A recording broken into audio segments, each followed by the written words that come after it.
The listener will come and likely be swept away on this kind of tide of sound. I think this is real music. It makes sense.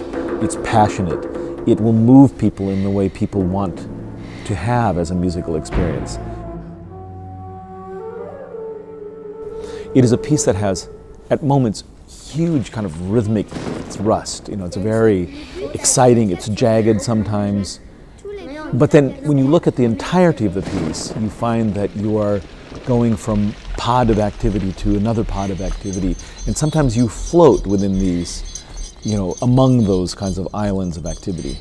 Nine Rivers is James Dillon's massive cycle for ensembles that are as varied as solo percussion to, you know, an ensemble that has strings, winds, percussion sextet, chorus, and so it's an enormous kind of undertaking, and it covers a huge expanse of musical territory. The whole piece is essentially a notion on the passing of time, or on the nature of time. And James is very fond of quoting Heraclitus, who says that you never step in the same river twice. So a river is something which is always there and never exactly the same from one second to another.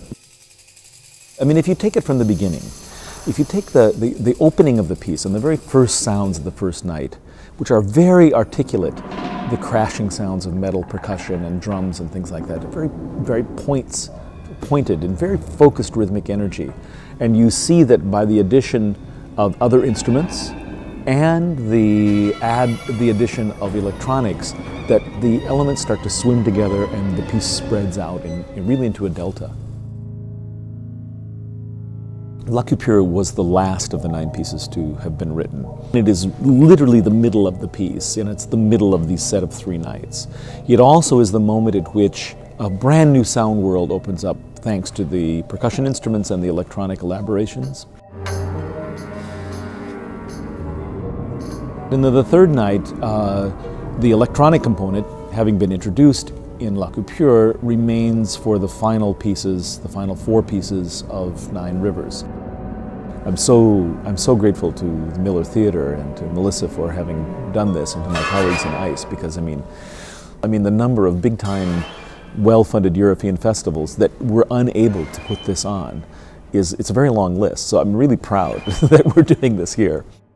It's great to play it in New York, and it's wonderful to play it, you know, for a New York audience that has a real frame of reference for contemporary music.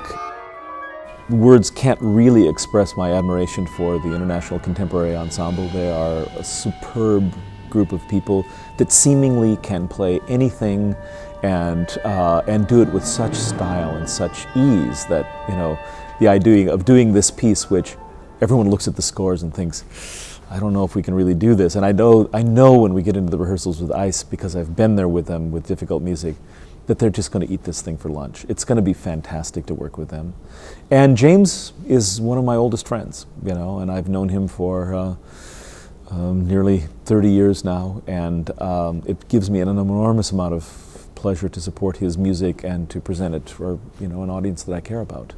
Adversaire, en sautant sur une case vide derrière ce dernier, on le mange.